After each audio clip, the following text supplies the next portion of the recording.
आज हम एक्सरसाइज 1.2 के प्रश्नों को हल करेंगे। पहला सवाल जो आपके पास है वो है कथन सत्य और असत्य, मतलब जो स्टेटमेंट आपको दिए गए हैं इन स्टेटमेंटों की सत्यता की जांच आपको करनी है। तो पहला जो प्रश्न आपके पास है, इस पहले प्रश्न का पहला स्टेटमेंट जो है वो देखिए, वो क्या लिखा हुआ है। प्रत्येक अपरिमेय संख्या एक वास्तविक संख्या होती है।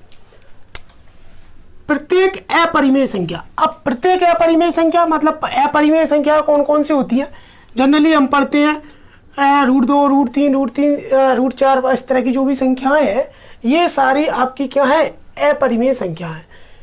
एक वास्तविक संख्या होती है। तो देखिए इसके बारे में हम पहले ही पढ़ चुके हैं कि वास्तविक संख्या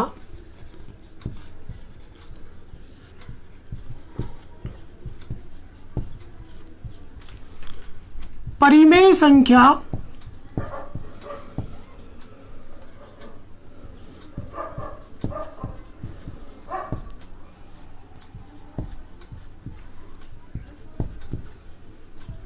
और अपरिमेय संख्या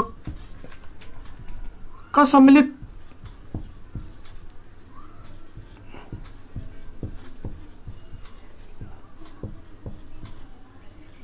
है। मतलब परिमेय और अपरिमेय दोनों प्रकार की जितनी भी संख्या है उनको सम्मिलित रूप से अपन क्या कहते हैं? वास्तविक संख्या कहते हैं। तो इसका मतलब यह है कि प्रत्येक परिमेय संख्या जो है वो वास्तविक संख्या होती है। तो ये पहला कथन आपका सत्य है। उसके बाद दूसरा जो आपको दिया गया है कि संख्या रेखा का प्रत्येक बिंदु √m के रूप में होता है, जहां m एक प्राकृतिक संख्या है। मतलब m आपकी प्राकृत संख्या अपन जानते हैं 1 2 3 4 5 6 7 8 9 10 इस तरह की संख्याएं आपकी जो है वो प्राकृत संख्या हो सकती हैं। तो आपसे पूछा गया कि संख्या रेखा का प्रत्येक बिंदु, मतलब संख्या रेखा जो आपकी रहती है, इस संख्या रेखा पर जितने भी बिंदु मौजूद हैं वो इस रूप में मौजूद है। आपको बताना है कि √m के रूप में मौजूद है। चलो इस चीज़ पे देखते हैं। मान लीजिए आपने अगर m के स्थान पर 2 ले लिया तो ये √2 और ये ले लिया मान लीजिए √3। ये दो संख्याएं हैं मान लीजिए। तो देखो गौर करने वाली बात यह है कि √2 और √3 ये दो जो संख्याएं हैं इन दोनों के बीच में अनंत संख्याएं मौजूद होती हैं। इन दोनों के बीच में अनंत संख्याएं मौजूद होती हैं।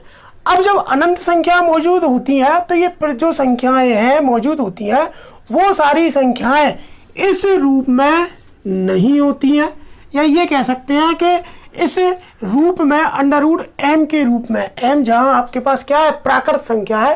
तो √2 और √3 के मध्य में कई तरह की संख्याएं होती हैं, अनेक संख्याएं होती हैं, अनंत संख्याएं होती हैं। इसलिए यह कहना गलत है कि संख्या का प्रत्येक बिंदु √5 के रूप में होता है। इसलिए ये कथन आपका असत्य है।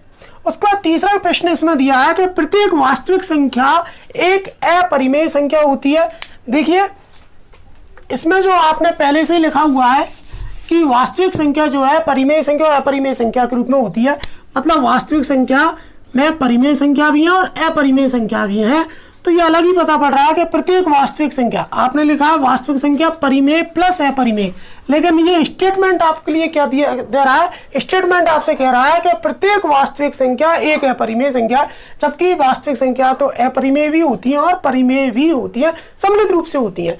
इसलिए ये कथन भी आपका असत्य हो। नेक्स्ट क्वेश्चन हमारे पास सेकंड क्वेश्चन जो दिया है वो देखिए, क्या सभी धनात्मक पूर्णांकों के वर्गमूल अपरिमेय होते हैं?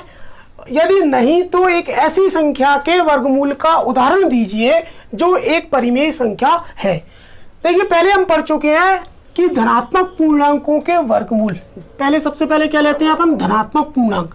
तो धनात्मक पूर्णांक आपके पास कौन कौन सी है? 1 2 3 4 5 6 7 8 9 10 और भी इस तरीके से कई सारे हो सकते हैं के वर्गमूल आपसे कहा गया है।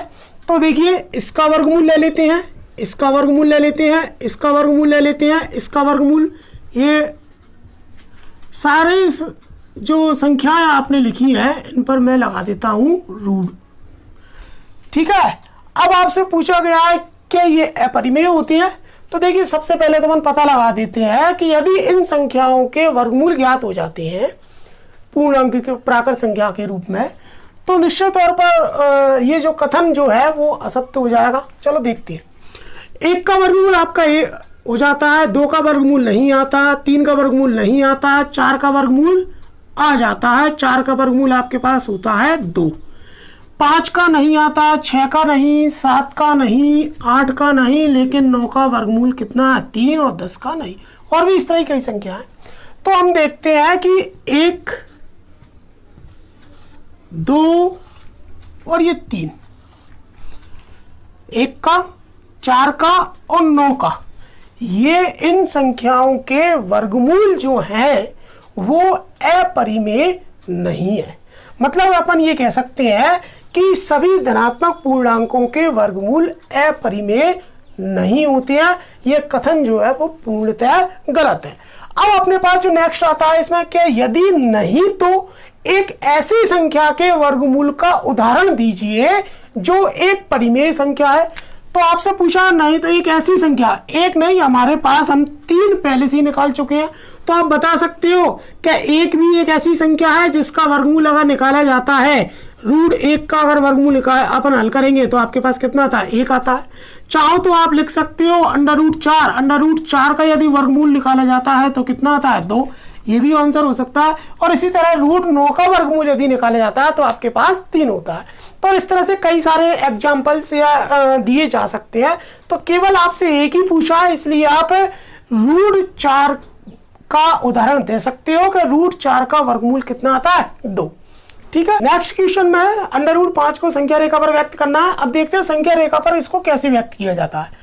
पहले भी हम इस चीज को देख चुके हैं। देखो सबसे पहली बात तो यह है कि √5 को यदि संख्या रेखा पर व्यक्त करना है तो इसमें एक पाइथागोरस प्रमेय लगानी पड़ेगी। और मैंने आपको पहले बताया है कि इसको कर्ण बराबर √ आधार स्क्वायर प्लस लंब स्क्वायर के रूप में परिवर्तित करना होता है। तो इसको कैसे करेंगे वो देखिए। √5 जो है इसको कर्ण के बराबर मान लीजिए। अब 5 को आपको ऐसे 2 भागों में बांटना है जिसमें 1 जरूर आए। तो अगर ऐसा किया जाता है तो 1 तो आपको लिखना ही है, बचा आपके पास कितना, 1 को यदि 5 में से घटाएंगे तो आपके पास बचेगा 4। अब आपको इस रूप में यदि लाना है तो निश्चित तौर पर इन दोनों के वर्गमूल आपको लेना है। 4 का वर्गमूल आएगा आपके पास तो 2 का स्क्वायर हो जाएगा, और ऐसे ही 1 का अगर वर्गमूल लेंगे तो आपके पास 1 ही आएगा तो 1 का स्क्वायर। तो आधार आपके पास कितना है 2 और लंब आपके पास कितना है 1। ठीक है। अब आप एक संख्या रेखा खींचते हैं। देखिए ये हमारे पास एक संख्या रेखा है और अब इसको हम सॉल्व करते हैं। संख्या रेखा पर √5 को प्रदर्शित करते हैं। देखिए किस तरीके से। आपने देखा कि आधार इसका कितना है 2 और लंब कितना है 1। तो बड़ा आसान सा काम है। संख्या रेखा पर आपको आधार मतलब संख्या रेखा पर आपको 2 अंक जहां लिखा हुआ है इस बिंदु पर ध्यान देना है। ये बिंदु आपके पास है। इस बिंदु 2 पर आपको चांदी की सहायता से 90 डिग्री का कोण बनाना है। तो चांदी की सहायता से अपन 90 डिग्री का कोण बना लेते हैं और इस पर इस तरीके से एक लाइन खींच लेते हैं और ये एक लाइन आपके पास आ जाती है। ठीक है। अब आपको क्या करना है कि लंब आपके पास कितना है 1 सेंटीमीटर का है, तो आपने 1 सेंटीमीटर का प्रकार की सहायता से चाप लेना है और इस बिंदु से रखकर आपको लगाना है। जैसे ही आप लगाओगे इस तरीके से ये कट जाएगा। एक चाप लगाने पर इस तरह से एक कटान बिंदु आपको प्राप्त हो जाएगा। मान लीजिए ये आपका A पॉइंट है, ये आपका कटान बिंदु आ जाएगा B। ठीक है। अब आपको इस बिंदु को इस बिंदु से मिलाना है। देखिए स्केल से हमने इस बिंदु 0 वाले को और इस बिंदु B को इससे प्रकार से स्केल से मिला दिया है। अब ये जो भुजा आई है आपके पास, ये आपके पास आ गई √5। प्रकार लेना है, प्रकार की नोक को यहाँ रखना है, इसको इतना निकालना है, यहाँ तक पहुँच जाओ और यहाँ से फिर आपको एक चाप लगाना है। और इस तरीके से जब आप एक चाप लगाओगे तो वो यहाँ इस संख्या रेखा को एक बिंदु पर काटेगा। जहाँ पर काटेगा वो आपका √5 है। इस प्रकार हम √5 को संख्या रेखा पर व्यक्त कर